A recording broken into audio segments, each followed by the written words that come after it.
Now let's come up with a general formula for calculating the number of elements in X intersection Y in terms of these three numbers. So instead of 50, let me just call it n of X union Y, whatever that value is.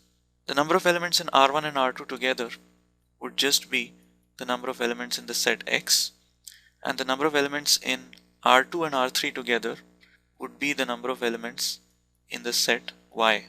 So if we subtract the second equation from the first equation, we'll get the number of elements in R3 to be n of X union Y minus n of X. This is the number of elements in R3.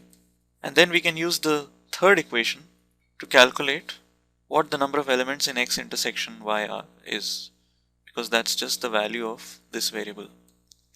So the number of elements in region R2 would be the right hand side minus this value n of R3, which is calculated to be this.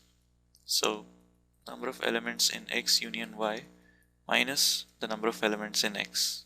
So this is the number of elements in Y minus the number of elements in X union Y plus the number of elements in X. And the number of elements in region R2 is just the size of the set X intersection Y. So we can say in general that the number of elements in X intersection Y will be the number of elements in X plus the number of elements in Y minus the number of elements in X union Y. Or writing it in a slightly different way, we can say that the number of elements in X union Y, bringing it on the left hand side, is equal to, the right hand side has n of X plus n of Y, and we'll take this on the right hand side, so it will be minus n of X intersection Y.